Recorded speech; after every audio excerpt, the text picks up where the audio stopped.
Okay, everybody, I am finally finished with Doom the Dark Ages. You can watch most of my playthrough over on the Twitch channel, which is probably linked in the description. I know it took me a little while, but I have a full-time job, okay? I play the game when I get a chance to.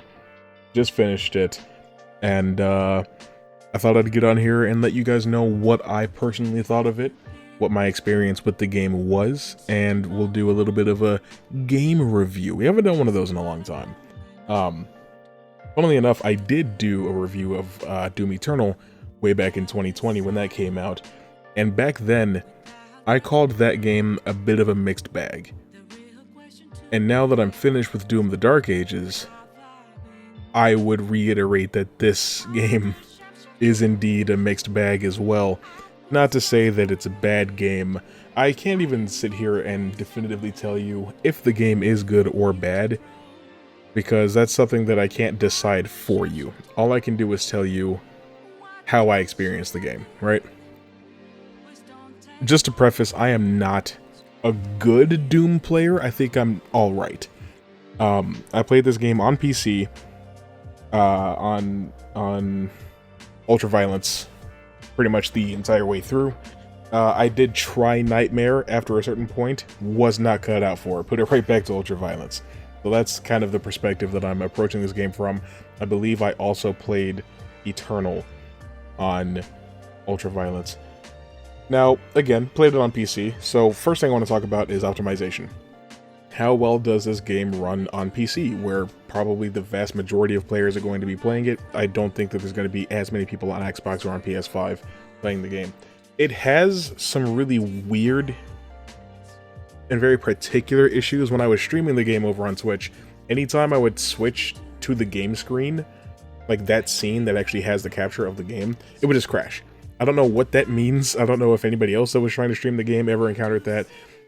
It would just crash very abruptly, but only in that scenario. That's the only time I ever had a full crash. I would experience a little bit of slowdown and a little bit of stuttering. Sometimes when a cutscene would start, or just getting out of a cutscene, which unfortunately happens quite frequently because this game is so story and lore based compared to the previous two games in the series. But overall, I kept a minimum of 60 frames, and I was running everything on high settings. My computer is also not that good. It's like it was a $1,500 rig. You could definitely get better PCs than the one that I currently have, but for the most part, I was able to keep 60 frames a second on high settings. So I would say that the game is optimized well enough. I'm sure that a lot of the issues that I was encountering have probably been patched out by now. I didn't really experience it too much, like in the second half of the game that I was playing a few days after release, but that's just my experience. Like I did just say, this game is more plot and story focused than 2016 or Eternal were, and that it's hard to say if that's to its detriment or to its benefit. Me personally, I know that Doom has like really in-depth lore and it's got plenty of story to it. I just don't care. I have never cared. I just go in, I rip and I tear until it's done, and then I move on. I don't read the codex entries really because I don't care. You know, and I was pretty locked in. I was paying attention. I was keyed in during the cutscenes because I did want to get a grip of what the story was, but it's like, oh, the Sentinel King and his daughter, and then there's this demon prince, and there's, I don't know.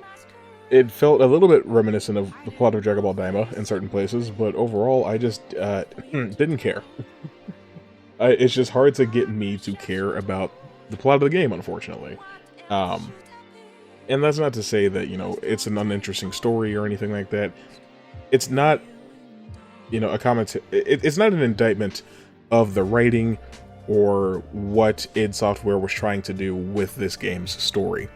I just think it's odd to pick the third game to decide, yeah, we're gonna really buckle down and start focusing on the story. Like, I just don't care. It has not stuck with me at all. I barely remember anybody's names. And that's just the way that it is.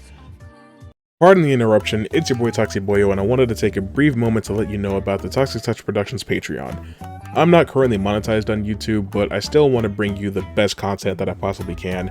I want to make those videos that you love, and I want them to be the best that they can be. But I need a little help. That's where you guys come in. If you want to support me directly, you can head on over to patreon.com/ToxicTouchProductions or click the link in the description or the pinned comment. For even just $5 a month, you can get your name included in the credits at the end of the video, gain access to exclusive channels on the Discord, and you get specialized merch at no extra cost. It only gets better as the tiers go higher. Go check it out. Thanks for listening and thanks for supporting my dreams. Now let's get back to the video. But with that out of the way, let's quickly transition over to gameplay, which we will spend the bulk of the rest of this video talking about. I want to say right at the top that I can understand that a lot of games like Cuphead or Celeste or Devil May Cry or Doom or Dark Souls or Elden Ring or any game that is designed to be difficult seems to get a free pass when it comes to criticizing it. Because if you struggled with the game, then that just means that they were doing their job correctly and the game functions as advertised. If you struggled with it, you're just bad. I don't appreciate that. I think that it serves to dumb down media discourse in general. Just saying, well, that's the point, does not just excuse what could be poor game design or things that just were not conveyed very well. So I am going to criticize this game's gameplay from the perspective of its difficulty. If you do not like that, you can leave now. If that to you makes me sound like just some IGN journalist, whatever. It's part of the game, and I need to discuss it. Like I said, I played this game on Ultraviolence. I'm sure a lot of people out there, maybe you watching this video, played it on Nightmare. I will put forth right away that this game feels a lot tougher than Doom Eternal. I don't know for a fact that it is. I think it's just that the game's mechanics are so different compared to Eternal, because I found myself in a pretty steady and consistent, mostly gratifying loop of like, you chainsaw somebody for ammo, you flame belch somebody for armor, and you blood punch somebody for health, or glory kill them for health, or whatever. That's not really how this game works. I don't know if I just wasn't paying attention or if I just wasn't playing the game correctly, which we'll come back to, but it didn't feel like there was a consistent way to get into that kind of flow state. I found myself scouring the arena for health and ammo, armor pickups way more often than I ever have. And a lot of that stuff has been kind of like divided up into the upgrade trees on the weapons, which is fine. It's whatever. It's just the rhythm that I developed for Eternal does not apply to this game, and until the game was finished, I still never developed a new rhythm for this game. You have the shield that you can throw, and you can get stuns, and you can melee, and you can do all these other things, but it just doesn't, I could never just get it to flow quite the way that Eternal used to for me, and it's just, the game plays so differently, and it will take time to get used to. I just did not have enough time to get used to it, I guess. And I guess that's on me. It's whatever. But I do want to talk about the shield, because the shield changes so much about this game. It pushes the combat in a direction that's focused on playing defense and playing close quarters. They want you to be right in these enemies' faces, otherwise you will get zoned to death pretty much immediately. I found myself getting overwhelmed and killed more often in this game than in the previous two games combined. I'm getting cross-mapped by enemies with projectile attacks that I didn't even know were there. I didn't even know they were there because I got hit from 100 yards away. That kind of thing. While you're up close in these enemies' faces, your back is exposed to everything else. And so it's difficult to formulate, an attack plan because it's like, oh, there's a Pinky Rider, there's a Mancubus, there's a Revenant, there's a whatever. You see these certain demons that you know are best dealt with in a certain way, you start formulating a plan, but as the encounter continues to unfold, boom, there's a Cyber Demon that you didn't know about, and he killed you by raising spikes out of the ground. You gotta retry, keep that in mind. Oh, there's another Pinky Rider. Oh, there's another Caco Demon. Oh, there's another whatever the spider guys with the turrets on their head are called. I still can't remember what they're called. It's just, it's difficult to formulate a plan of attack in this game compared to the previous one. That was at least how I found it to be. I also do miss weak spots. I wish that they work so differently in this game because there are no glory kills. Rather, there's executions you can do that are very contextual and procedural in their nature. Most of the time, when you get an enemy down to like that state where they start flashing, instead of, you know, glowing yellow or orange like they used to, they glow purple. You hit the melee button and either you'll just smack them, or depending on if it's like a larger demon type, you might have a special animation that you'll do for them. But it's, I don't know, it doesn't do what it used to do, so it doesn't really stick in your memory quite as well as the glory kill animations used to. But in Doom Eternal, you used to be able to like snipe a Mancubus's arm cannons off, and by eliminating its weak spots, you could get it into the glory kill state like immediately and deal with it like that. Doom the Dark Ages does not quite work like that. You don't really have ranged options like the sniper, well, the heavy cannon that you could use as a sniper in the last game, because it's meant for you to get right up close in these demons' faces. And with that being the case, the weak spots just don't work like that anymore. Yes, you can still blow off a Mancubus's arm cannons, and then it'll just die, probably. Or it'll still be alive, but just unable to attack. But, like, the Revenants don't have weak spots that are exploitable. The Caco Demons don't have weak spots that are exploitable. It's just, you know, like, you can shoot the Cyber Demon's arm cannon, but it won't operate the way that it used to. Most of what got me caught up in this game is I was so used to how Eternal plays that it just took me a really long time to adjust. I'm not saying that this is an inferior system to Eternal. It's just different, and it caused me to struggle for a long time. What I don't like is the parry system. If you're playing Sekiro or Star Wars Jedi Fallen Order or Devil May Cry or any game that has a dedicated parry function, most of the time, even Spider-Man 2, most of the time you can just parry most attacks with certain exceptions. And there will be a visual indicator letting you know that you cannot parry this move, you need to dodge it or something like that. This game is the opposite.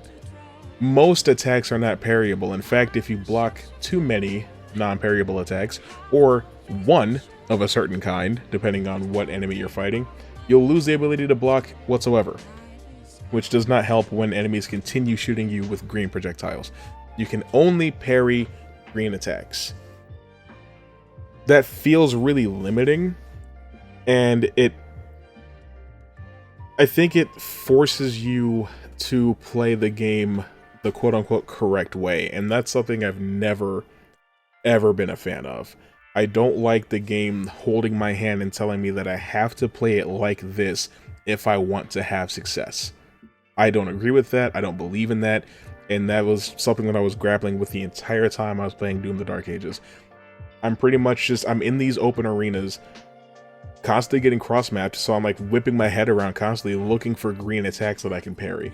But then, like, if there's like, say, 3 or 4 of them coming at once, and you parry one, it might leave you open very briefly for the next one that's coming in, because it doesn't seem like you can parry multiple different ones all at the same time, or at least there's a limit to how many you can do because of the way that the game works. And so a lot of times, I'm playing this game just looking for green, and I didn't find that enriching. I don't find it rewarding or liberating, and there's just no room for creativity as a player when that's how the game operates. And again, that's just what I think. The weapons themselves, they also kind of work a little bit similarly to Doom Eternal, where like you have multiple weapons of a certain kind, so like they share ammo types. You've got 2 different shotguns, 2 different skull crushers, 2 different, you know, spike type weapons, stuff like that. It is interesting though, because it kind of seems like only one weapon of each type is relevant when you're playing it. Like once you get the super shotgun, probably not going to use the combat shotgun. Once you get the Skull Crusher Ravager, you're probably not going to use the original Skull Crusher anymore. Once you get the Plasma Cycler, you're probably not going to use the Accelerator anymore. Stuff like that. It just doesn't really feel like there's a point. Personally, my favorite weapons to use were the Super Shotgun, the Impaler, and the Chain Shot. Those are the 3 weapons that I probably used the most, especially later in the game, because you just need to be dealing higher levels of damage, and I found those to be the most consistent weapons in doing so.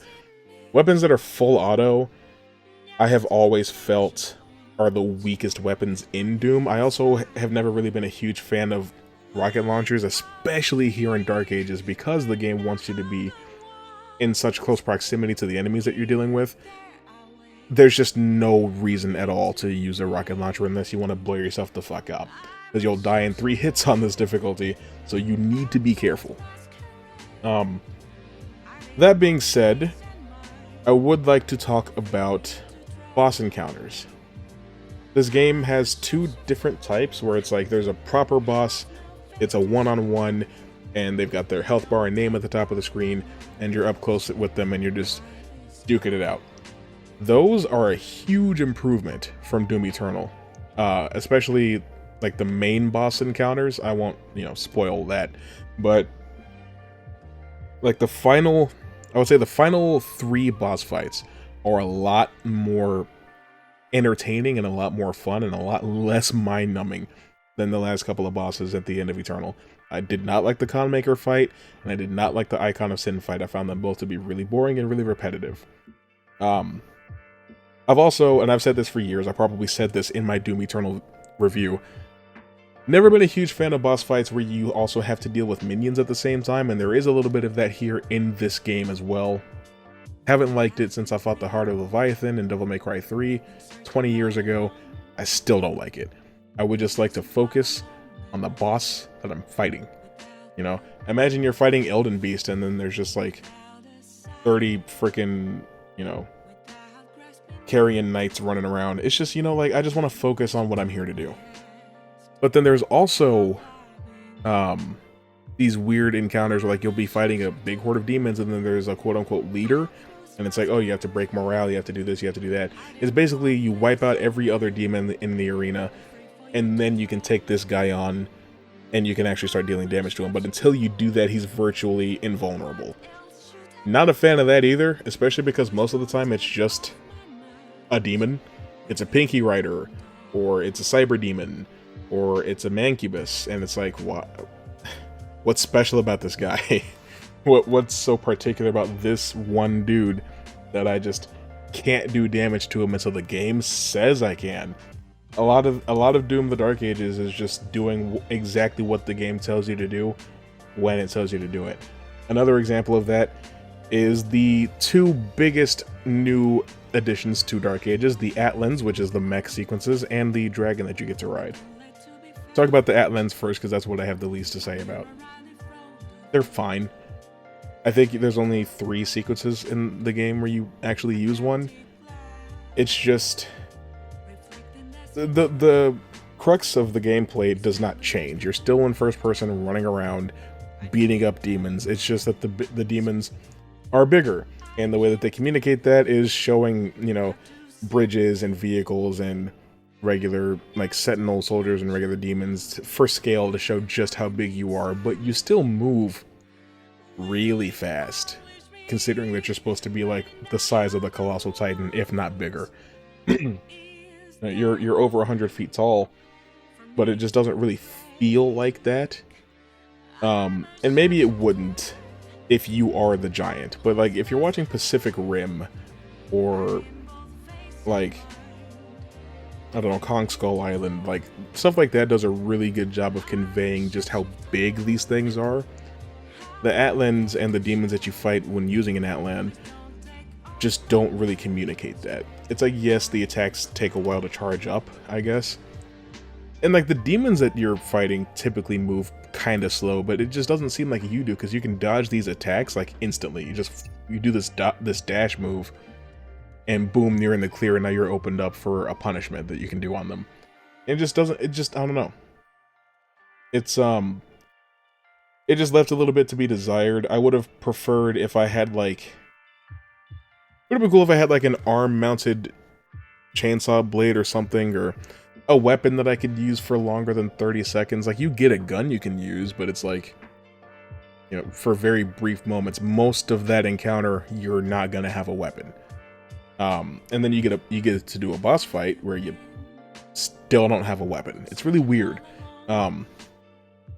And it feels like something that's like the Batmobile in Arkham Knight, where it's like, it's hard to find a good balance where you introduce this new mechanic and you get the player to be able to use it enough to where it makes an impression and it leaves an impact on you when you're done, but you don't make them use it so much that they feel like it's hijacking the rest of the game.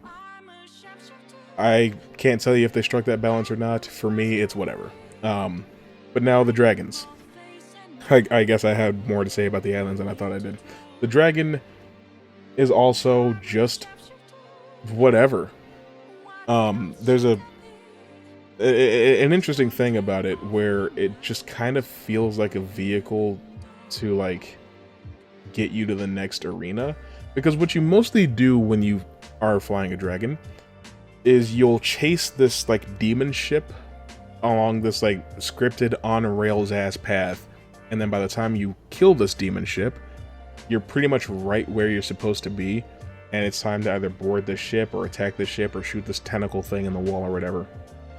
So you shoot it, do a couple dodges, and you blow it up, and then you press control and you land on the ship, you dismount the dragon, and you just go back to doing what you were doing before. As far as vehicle sequences are concerned, it really does not leave a lasting impression. Every time the dragon popped up again, I'm like, oh yeah. I think there's like 4 or 5 dragon sequences in the game. It's just not interesting, unfortunately. I wanted to fight like a giant flying demon of some kind while on the back of my dragon. And I thought there'd be like a cool sequence where I like jump off the dragon and I like use my shield saw to like bring down this giant flying creature that I'm fighting or something like that. It just it leaves you wanting more in a way that it feels like you didn't get anything. It's like being given like 1 drop of the most delicious apple juice you've ever had in your life and being like, can I have more? And they're like, maybe in like 4 or 5 years, depending on how much people like that 1 drop that they got, you know? It doesn't feel like you got anything in the first place to even want more. And all of it just kind of comes together to feel like there's just too much new stuff being added to this one game that it doesn't feel fleshed out nearly enough. It feels like their attention was divided in too many different directions by wanting to innovate and add all these new things. And in a way, it just doesn't feel very Doom. And I don't know if that's fair to say. I don't want to make it seem like a franchise is not allowed to innovate or try anything new. They have to just remain stagnant forever for the sake of upholding their own identity.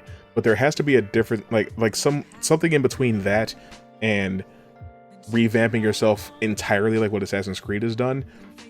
Doom is currently somewhere in the middle of all that. Like it's gotten really sci-fi in this new trilogy. People have mixed feelings about that. If you don't like it, it's not really going to be any better in this particular game. It feels more sci-fi despite being set earlier in the timeline. But it's, I don't know. It just feels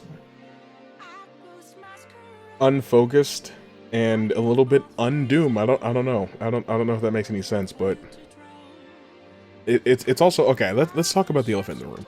Mick Gordon did not do the soundtrack for this game. He did the last 2 Doom games, but not this one. He has no interest in working with Bethesda ever again. So, somebody else did the music. And it shows. Is the Doom Dark Ages soundtrack bad? No, obviously not. I don't think any Doom game has a bad soundtrack. But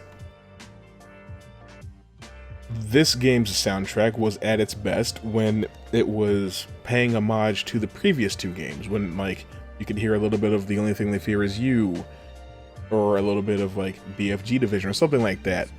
Stuff like that shining through is where the soundtrack was at its best. Apart from that, I can't really recall a single song that I heard in the game. Nothing sticks out in your memory. You'll notice that there's music playing and it's like, oh, that's pretty cool. It doesn't really have that metal dubstep fusion type thing that the previous games had that hooks your ears right away and makes you like pull up Spotify to look at the soundtrack. Again, personal preference.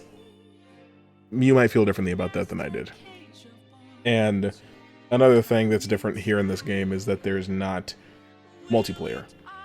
I don't really care about that. I did not engage with the multiplayer in the last 2 games. I will say, though, this game costs $70 and has fewer modes and fewer features than Doom Eternal, which costs $60.